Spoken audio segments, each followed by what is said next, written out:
I'm Ruth Braunstein. I'm an Associate Professor of Sociology at the University of Connecticut, where I direct the Meanings of Democracy Lab.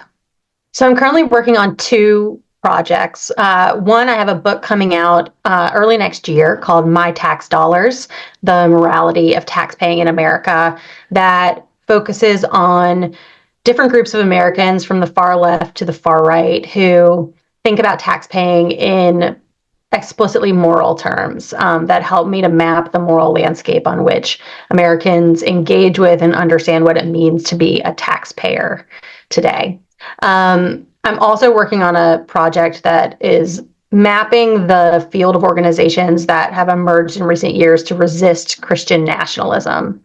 And as part of that broader project, I'm also looking at how that resistance work and a broader range of efforts are really part of a broader restructuring of the field of religion and politics in the United States from what we might think of as a right-left political divide to one that's really a divide over the question of pluralism itself.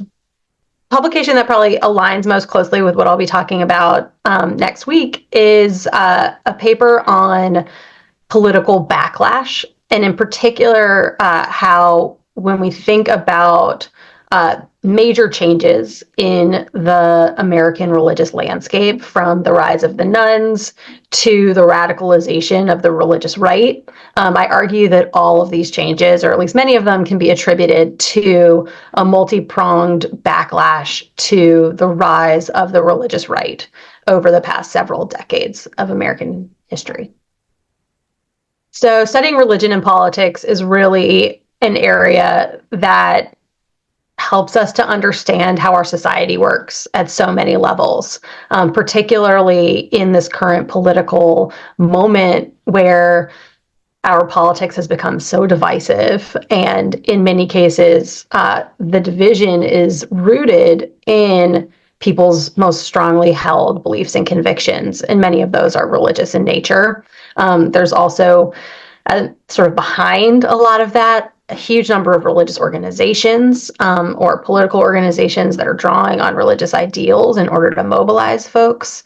And even more in the background of that, some of the most basic questions about what it means to be a democracy, about what America is itself, are really rooted in religious ideas and ideals. And so, I think we really can't even begin to understand our current political moment without taking religion seriously in a number of different ways. Yeah, it's just an exciting place to be having these conversations.